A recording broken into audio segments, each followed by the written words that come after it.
Carl Gustav Jung, en su libro del hombre y sus símbolos, tiene un pasaje en donde habla con una gran nostalgia acerca de este mundo que hemos perdido. Decía, el trueno ya no es la voz irritada de un dios, ni su relámpago es su proyectil vengador. Los ríos ya no abrigan más espíritus. El árbol ya no es el principio de la vida del hombre. Las cuevas ya no están más habitadas por demonios y las serpientes ya no encarnan sabiduría. El hombre ya no siente que las plantas o las piedras le hablen, ni tampoco se dirige a ellas pensando que puedan entenderlo. Hay una nostalgia por ese mundo mitológico que tuvimos en algún tiempo y donde nos sentíamos parte de la naturaleza y la naturaleza estaba en relación con el hombre en función de las implicaciones simbólicas que tenía la naturaleza para el ser humano. Hemos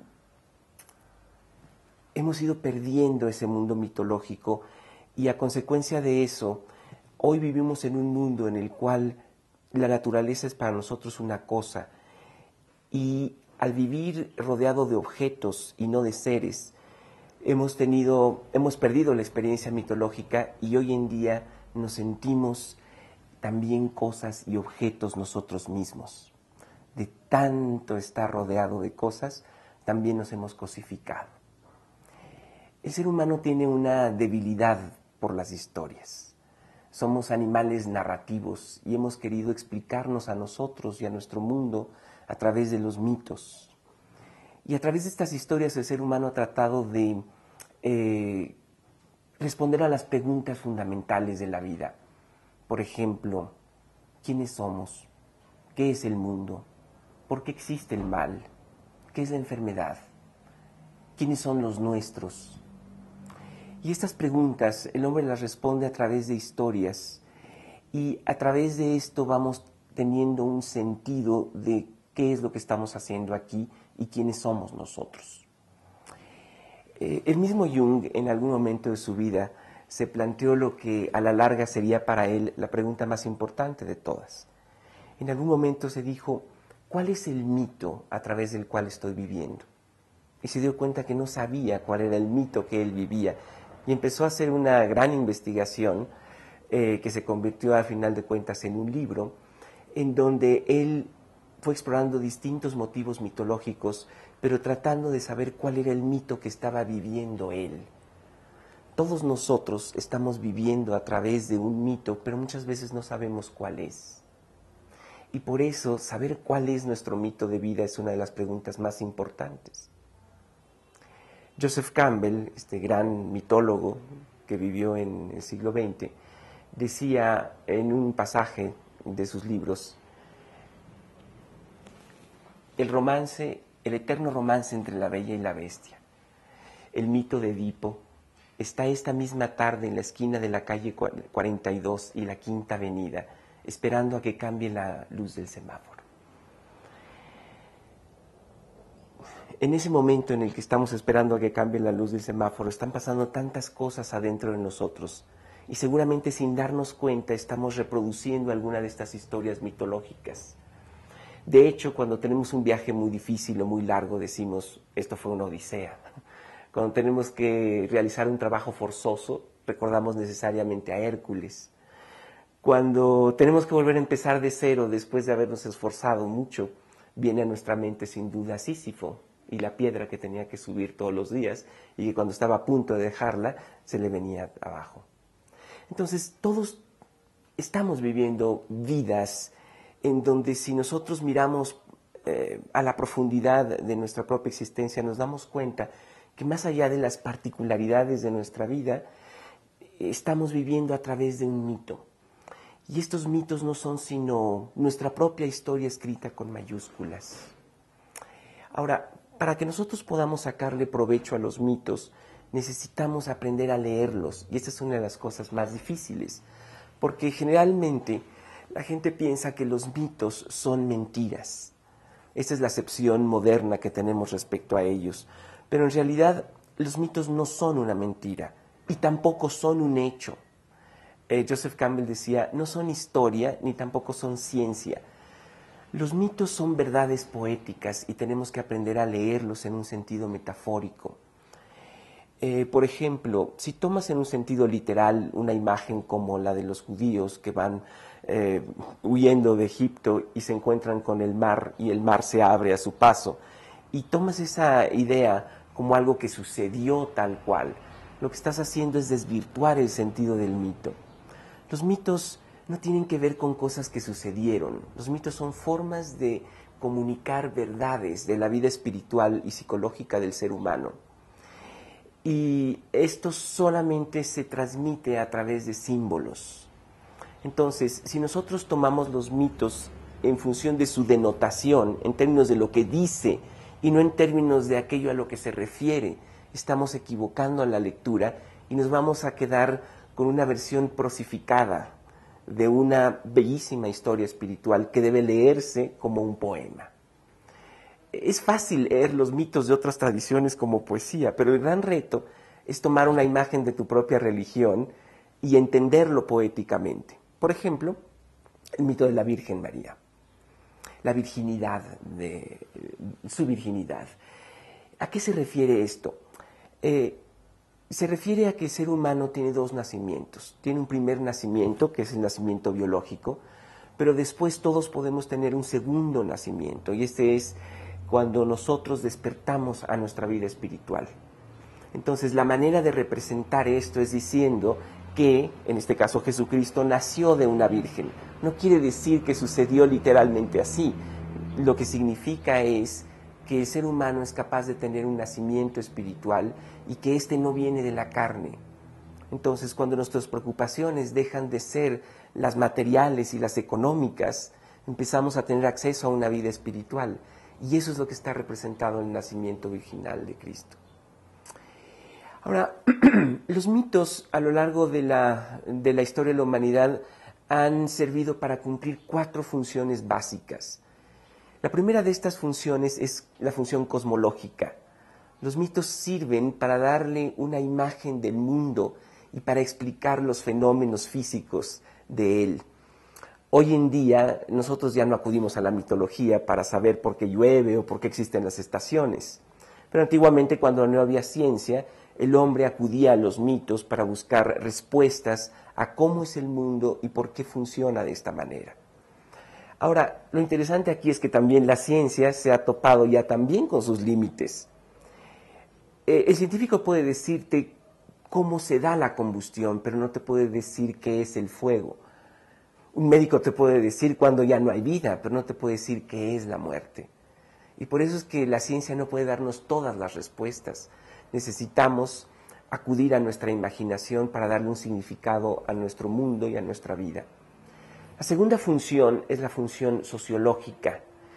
Y en este caso los mitos han servido para darle una cohesión a las sociedades, para decirte qué se espera de ti dentro de una sociedad en un momento particular. Aquí es donde los mitos difieren mucho de una tradición a otra. Si estamos, por ejemplo, en la India, tenemos el tema de las castas, qué puedo comer, qué no puedo comer, con quién me puedo casar, con quién no. Pues la segunda función de los mitos es lograr un consenso social. La tercera función es una función psicológica, y esta es una de las que más nos interesan, porque los mitos son en realidad un instructivo para la vida. Por ejemplo, tenemos el mito de Dédalo y de Ícaro, cuando Dédalo le dice a Ícaro que no debe de volar ni muy alto ni muy bajo. Debemos tener cuidado de no sobrevalorarnos ni tampoco de devaluarnos. Y la cuarta función es la función mística. Y en este caso, los mitos trascienden la búsqueda de una explicación. Los mitos sirven, en este caso, para acercarnos a la experiencia espiritual por excelencia, que es el asombro. Entonces, todas estas historias lo que nos devuelven es este mundo que despierta en el ser humano asombro, reverencia y gratitud. En relación a esta función mística de los mitos, hay una historia en la mitología hindú muy hermosa de un maestro que se llamaba Aruni y que tenía un solo discípulo, se llamaba Shveitaketu. Y un día le dice Aruni a Shveitaketu: quiero que vayas a ese gran árbol y me traigas una de las vainas que se han caído de él. Y entonces Shveitaketu Fue a traer esa vaina y regresó con su maestro. Aruni le dijo, ahora quiero que abras esa vaina y me digas qué hay adentro de ella. Lo hizo y le dijo, está llena de semillas. Muy bien, ahora toma una de esas semillas y dime qué hay en ella. Y entonces el discípulo abrió la semilla y le dijo, pues no hay nada. Pues de esa nada vino ese gran árbol, de esa nada venimos tú y yo, y todo lo que existe en el universo vino de esa nada. Tú eres eso, Shvetaketu, tú eres eso. La evolución espiritual del ser humano ha pasado por distintas etapas y cada una de ellas está marcada por un distinto modelo que ha representado para el hombre el lugar en donde ha visto encarnado el misterio, la fascinación. Entonces, si hacemos un recorrido por la historia de evolución espiritual del ser humano, nos vamos a encontrar primero con una etapa en donde alrededor del año 20.000 al 8.000 antes de Cristo, nos encontramos con los cazadores paleolíticos y para ellos el animal era el dios. Recordemos que estamos en un momento en el cual el hombre es una minoría en el planeta y estos animales despiertan toda una fascinación por su poder, por su fuerza y de hecho para la mentalidad de los cazadores ellos son no solamente más fuertes y más grandes, son también éticamente más puros. Entonces de aquí surge toda una mística en relación a la cacería, en donde el animal se convierte en el leitmotiv y la primera religión del ser humano fue entonces el culto al animal. Hay una historia muy hermosa entre los esquimales, en donde una chica que es muy guapa, pero al mismo tiempo muy orgullosa, tiene muchos pretendientes, pero todos le parecen poca cosa y no se quiere casar con ninguno de ellos. Entonces el padre está muy molesto hasta que después de mucho un hombre se presenta y finalmente le parece suficientemente atractivo y se va a vivir con él. Pero para su desgracia al poco tiempo se da cuenta que se casó con un pájaro. Y entonces está muy triste y muy decepcionada y el padre la va a visitar y entonces ella le cuenta lo que está pasando. Y el padre le dice, bueno, entonces tenemos que huir de aquí. Y entonces se va el padre con la hija, suben al kayak, pero cuando están en el mar, el pájaro, que se da cuenta que se están llevando a su esposa, con su aleteo de las alas hace generar una tormenta y entonces las olas empiezan a crecer muchísimo. Y el padre, muy asustado por su vida, toma a la muchacha y la arroja al mar. Y entonces ella trata de regresar a la embarcación y el padre, con tal de que no suba a esta, le corta los dedos. Y entonces ella se va a lo profundo del mar. Pero de sus dedos mutilados van a nacer todas las criaturas marinas, las focas, las morsas, las ballenas. Es el viejo tema mitológico de que de un sacrificio o del sacrificio de algo viene la vida. Y entonces ella se va a lo profundo del mar y se convierte en la señora de los animales. Pero el problema es que como ya no tiene dedos, ya no puede peinarse. Y entonces desde ahí un chamán esquimal debe de hacer el viaje a lo profundo del mar para llevarle un peine. Y al peinarla desenreda todo el cabello, en donde se han ido enredando también las criaturas marinas. Y entonces las libera y los esquimales tienen otra vez que comer. Es la historia de que hay un señor o una señora de los animales que tiene el dominio sobre estos y que envía a los animales para que el ser humano pueda comer. Y entonces es la religión que tiene que ver con la gratitud a ese animal del cual tomamos su vida para nosotros poder vivir. Cuando pasa la época de los cazadores paleolíticos y llegamos al neolítico, alrededor del año 8000 a.C., el hombre empieza a domesticar los animales y empieza a descubrir la agricultura. Y entonces el misterio que antes estaba encarnado en el animal, ahora va a pasar a la planta. Entonces ya no se trata de imitar a los animales con danzas o con sonidos guturales, sino se trata de imitar a la planta. Y la planta nos enseña algo muy importante. Nos enseña que tenemos que morir para poder resucitar. El mito más conocido al respecto es la historia de Perséfone, que es raptada por el dios Hades, el dios del inframundo, y entonces ella está asimilada al grano. El grano se entierra y después de un tiempo vuelve como espiga de trigo. Psicológicamente es la muerte de la doncella para que pueda nacer la mujer y la madre. Entonces, de aquí pasamos a la tercera gran etapa de la mitología, que es cuando el ser humano, gracias a este dominio de la agricultura, se pueden mantener grandes poblaciones y empiezan a aparecer las primeras ciudades. Estamos en Mesopotamia, año 3500 a.C., aproximadamente se empiezan a construir los primeros sigurats, ya hay una división del trabajo y aparecen los sacerdotes. Y los sacerdotes se ponen a ver los cielos. Y entonces descubren que hay dos tipos de astros, los móviles, que son los planetas, y las estrellas fijas, que son las constelaciones. Y se dan cuenta que todo el cielo se rige a través de un patrón matemático calculable. Y entonces aparece el tercer gran ideal, que es tratar de hacer o de trasladar este orden del cielo a la tierra. Y esto se va a traducir en formas de vida social como las que conocemos en Egipto, con el faraón que representa el sol en la tierra, o la estrella polar, el emperador en China, alrededor del cual va a girar toda su corte. Entonces, en esta etapa tenemos la idea de que hay que trasladar este orden o este principio universal que ordena todo a la tierra, y esta va a ser la forma en la que el ser humano se va a regir, tanto en lo individual como en lo social. Tenemos grandes herencias de esta etapa mitológica, como por ejemplo la astrología, o la forma en la que nombramos los días de la semana: lunes, martes, miércoles, jueves, viernes, sábado. Cada uno de ellos tiene que ver con un astro. Y desde luego, incluso en el cristianismo, que es una religión aparentemente separada de esto, la celebración de la Navidad y la Pascua de la Resurrección tienen que ver con celebraciones cuyo trasfondo es astrológico. Y la cuarta etapa es cuando el hombre ya no se siente determinado por los movimientos de los astros, sino que descubre que es un individuo.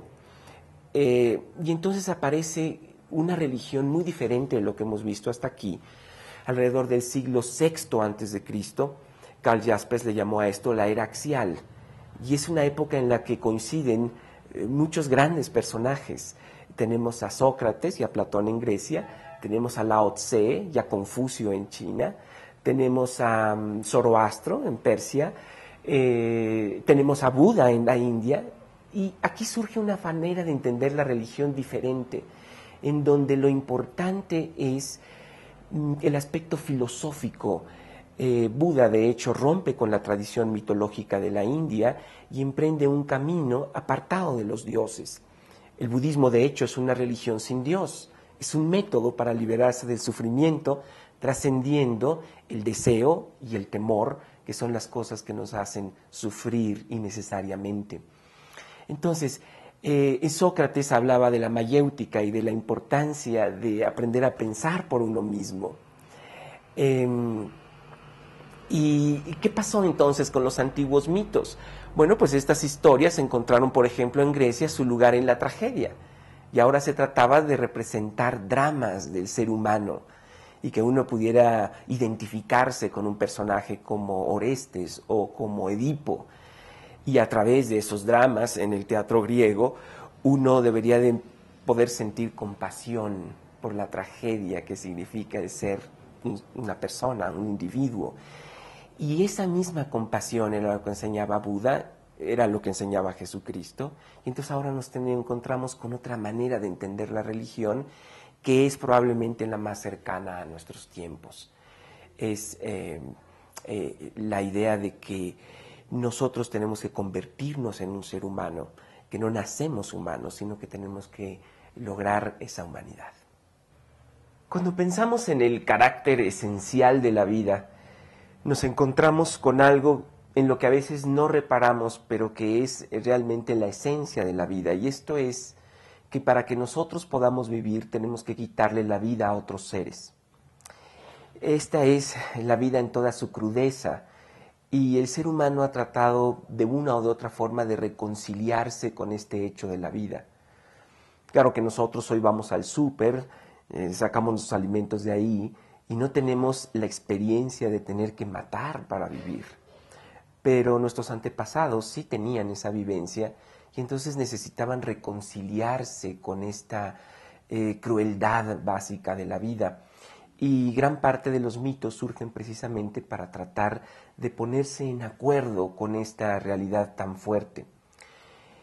Claro, cuando surge la conciencia del ser humano, ya la vida tiene muchos millones de años desarrollándose. Y entonces el tema es cómo poner en acuerdo esta conciencia con esta realidad. Y de aquí van a surgir dos grandes posturas religiosas. Una es aquella que afirma que la vida es así y que lo que yo tengo que hacer es reconocer de dónde tomo la vida y, como en las mitologías de los cazadores, no ofender a aquello que es mi fuente de vida. Y la otra postura es un poco como quererse salir de este juego. Creo que dos tradiciones espirituales que representan bien esto es, por una parte, los Vedas, la mitología védica, en donde el primero de los dioses para ellos era Agni. Agni es el fuego, de ahí nosotros sacamos la palabra ígneo. Y para los Vedas, Agni es la boca de los dioses. Entonces, cualquier cosa que se le dé de comer a ese fuego la transforma y la lleva hacia los dioses. Pero lo más importante aquí es que para los Vedas, un sabio es aquel que conoce cómo funciona el fuego.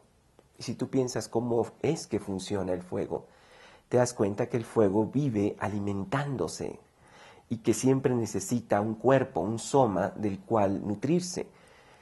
Y que si este es el carácter básico de la vida es eso, es un fuego. Y solamente hay dos papeles en la vida: devorar y ser devorados. Cuando surge Buda, una de las cosas que va a hacer es precisamente romper con esta tradición. Entonces Buda dice, la vida es un fuego, la vida es una pasión, es desear, es sentir miedo, pero de lo que se trata es de llegar al nirvana, y el nirvana es apagar el fuego.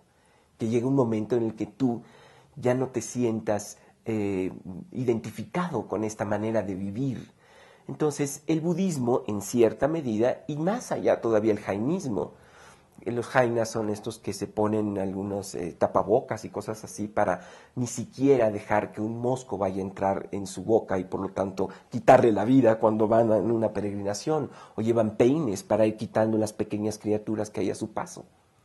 Entonces son dos posturas básicas, una que afirma que así es la vida y que tenemos que reconciliar nuestra conciencia con este hecho, y otra que dice, en cuanto puedas, mejor salte de este juego de tener que hacer daño para tú poder vivir. Entonces estas son dos posturas religiosas básicas. Ahora, cuando hablamos de las distintas religiones del mundo, nos vamos a encontrar con que entre ellas hay tantas similitudes como diferencias. Un antropólogo que se llamó Adolphe Bastien hablaba de las ideas elementales. Las ideas elementales son las constantes, los universales, aquello que tenemos en común todos los seres humanos. Mientras que las ideas folclóricas, decía él, son la manera en la que cada una de estas culturas asimila, comprende e interpreta las ideas universales. Entonces vamos a encontrar en las religiones tanto cosas comunes como cosas que son diferentes. Vamos a pensar en el viejo mundo.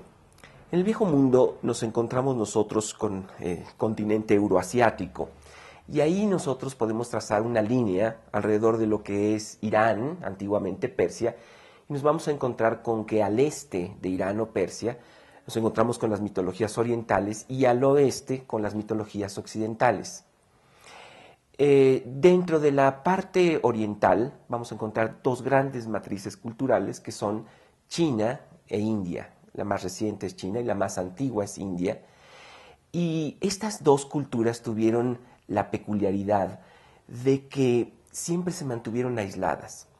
La India, por el mar y puertos que son muy difíciles de desembarcar en ellos, sobre todo para embarcaciones pequeñas, y por los Himalayas en el norte, y China, por los grandes desiertos, estuvo siempre aislada de Occidente. Entonces, esas dos grandes culturas se mantuvieron durante milenios funcionando de la misma manera. Y su modo mitológico fue el de las luces celestes, el de tratar de hacer en la tierra como es en el cielo, un ordenamiento impersonal. Hasta muy recientemente estas culturas han sufrido un impacto, pero antes de eso todo lo que entraba a China o a India Estos lugares son como una boa que absorbe todo lo que llega ahí y no sufrieron un impacto cultural importante. Bueno, lo que se refiere a las mitologías occidentales, hay dos grandes núcleos.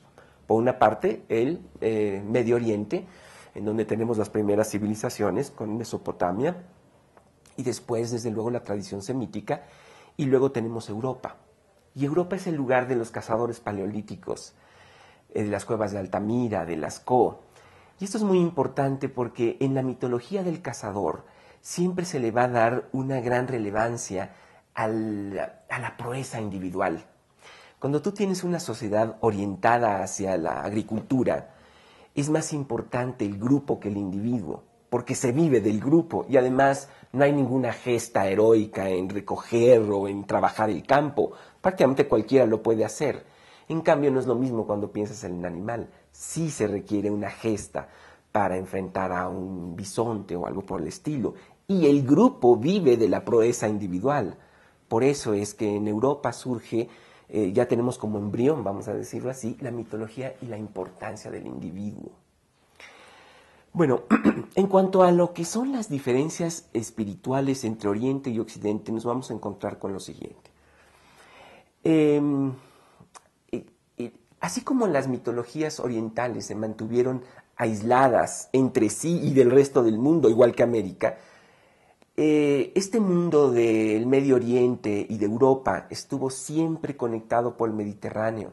Y entonces hubo muchas influencias que iban de un lado a otro.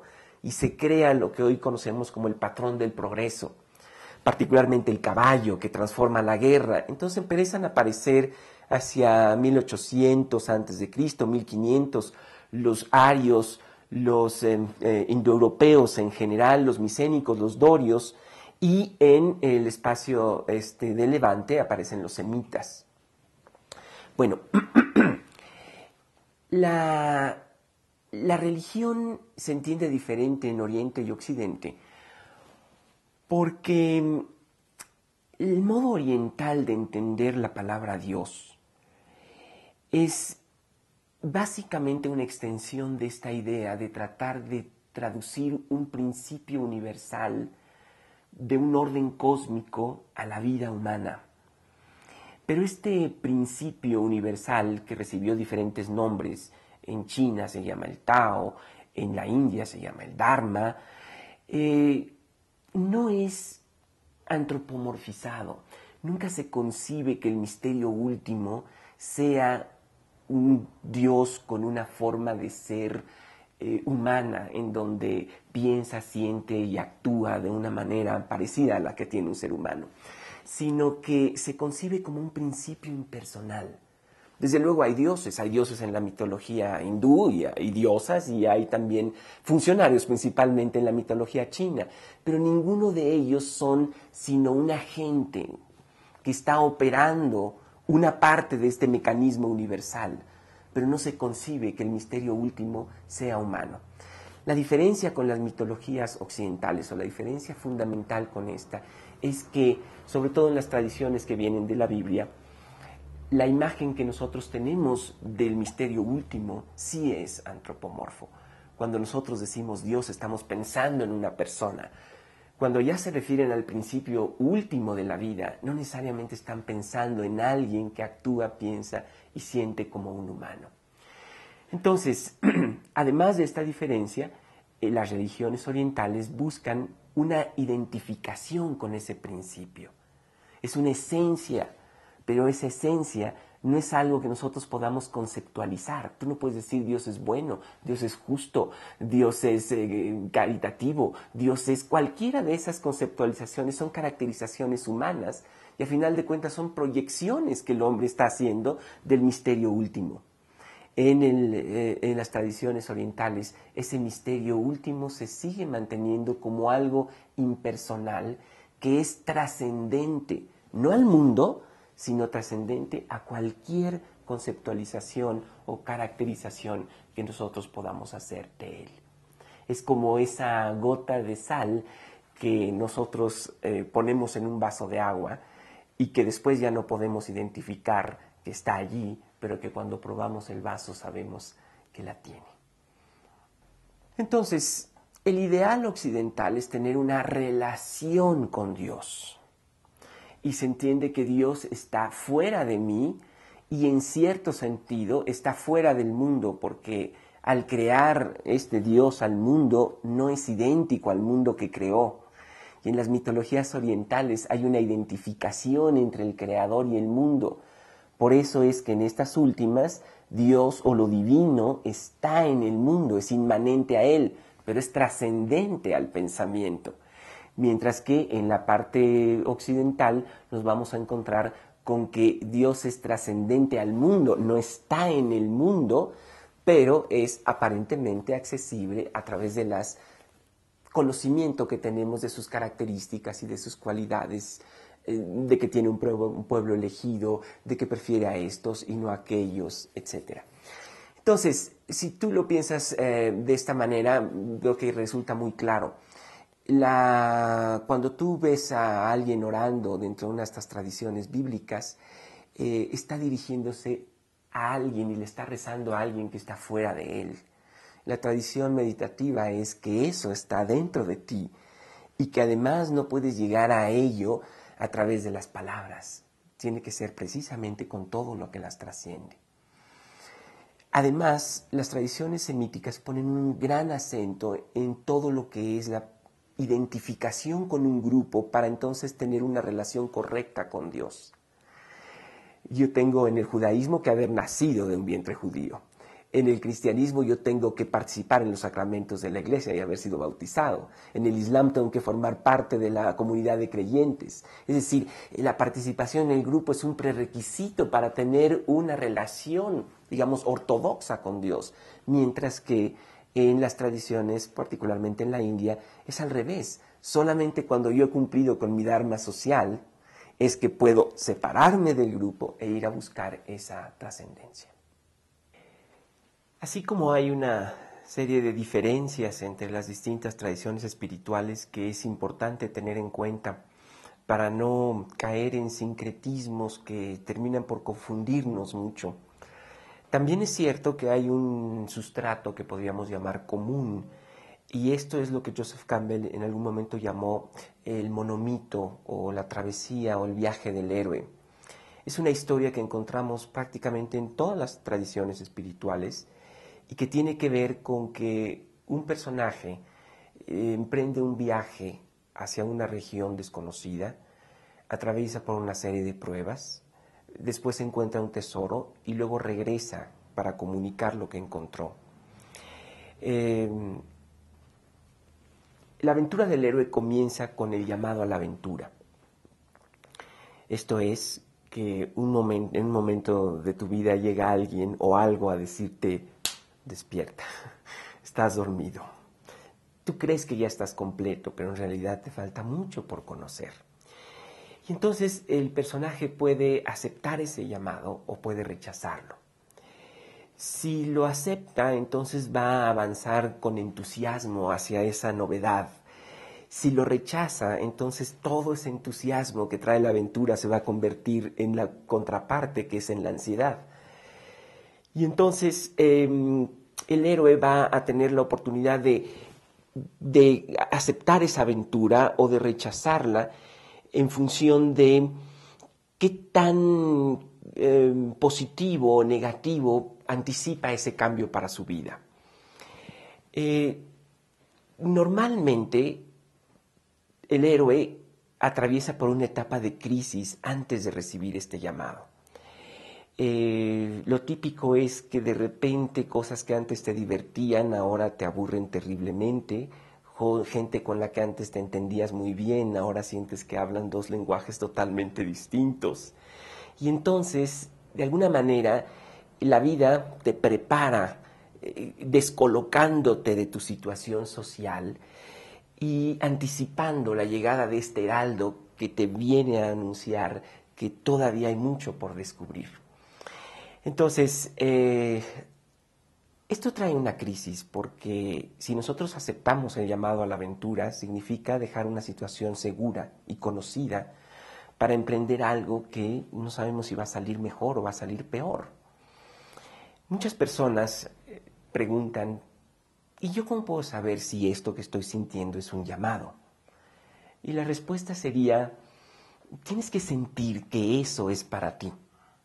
Yo recuerdo que cuando estaba en la preparatoria, no sabía qué era lo que iba a estudiar, y el primer día de clases llegó la maestra de psicología y dijo, la única razón por la cual yo estoy aquí es para que por lo menos uno de ustedes estudie psicología.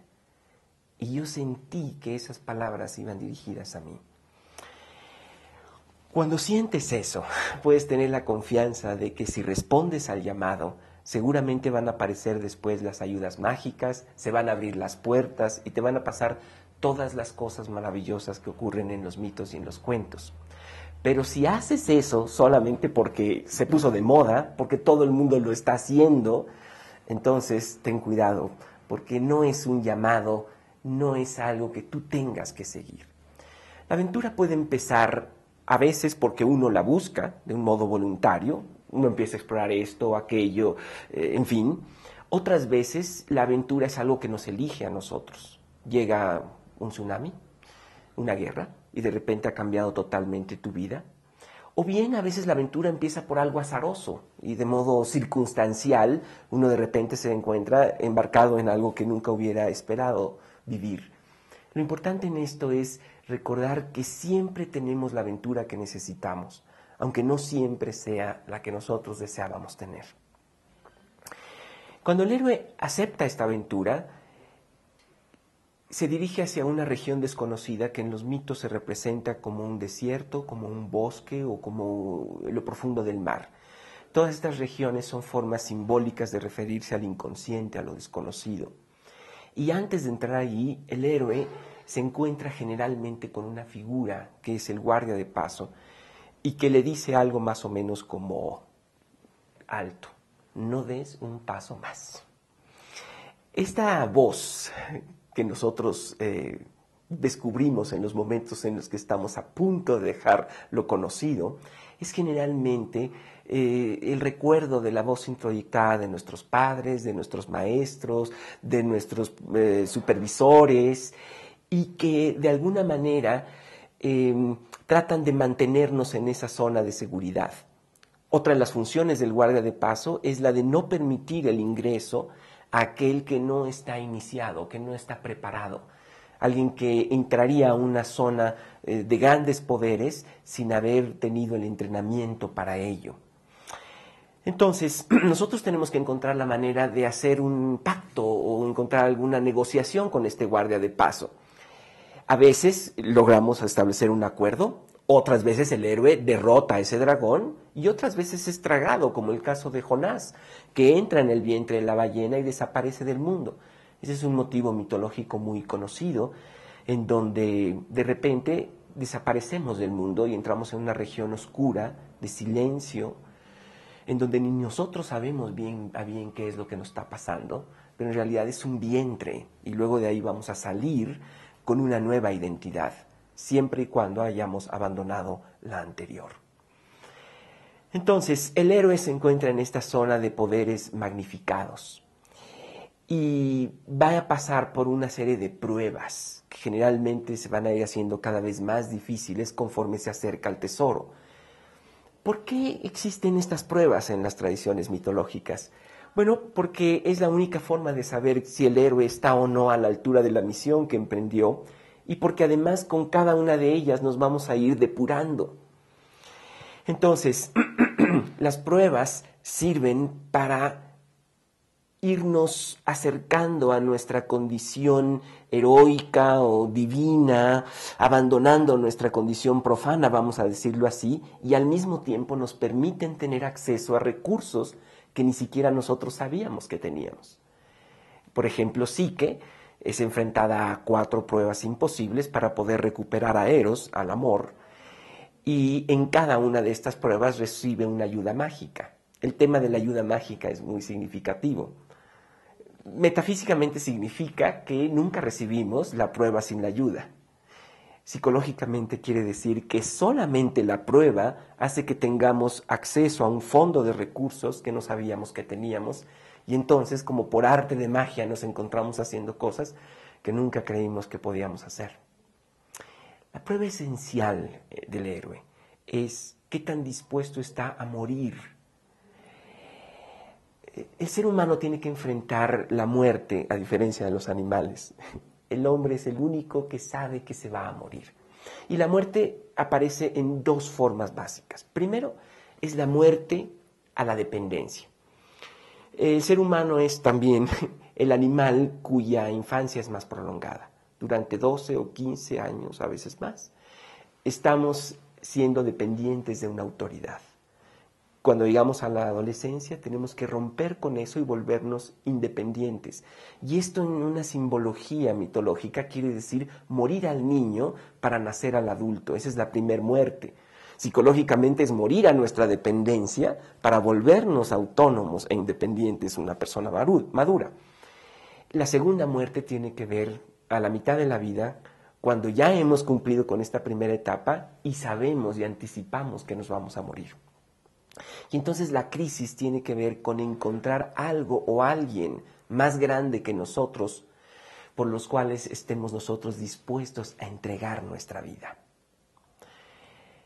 Y ese es el gran desafío del héroe. ¿Va a encontrar o no va a encontrar ese otro trascendente hacia lo cual pueda entregar su vida y entonces, en lugar de perderla, como decía Jesucristo, la gane? Finalmente, el tesoro es la forma simbólica de representar la transformación de la conciencia que se ha dado a lo largo de este viaje. Todas estas historias hablan acerca de la transformación de la conciencia y el tesoro es lo que simboliza que esa conciencia se ha transformado. Y por último viene la etapa de regresar con el tesoro al mundo que dejamos y no perderlo al regresar a él. Y aquí es donde sirven los mantras y las meditaciones y muchas distintas técnicas para no perder lo que encontramos en el espacio extraordinario al volver a nuestra vida ordinaria. Pero no hay un viaje completo si no hay un retorno del héroe. Necesitamos regresar. Y el regreso es ver el brillo en todas las cosas y en todas las personas.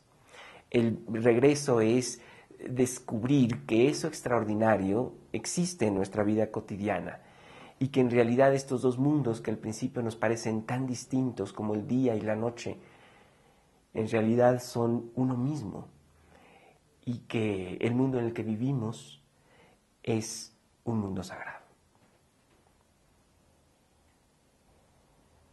Mi deseo es que todos encontremos en nuestra vida la bienaventuranza, la dicha. Esta palabra fue para mí el gran llamado a la aventura. Y gracias a este maestro, Joseph Campbell, tuve un incentivo para perseguirla y para no permitir que ningún temor me impidiera dirigirme hacia ella. Persigue tu bienaventuranza y todo lo demás vendrá por añadidura.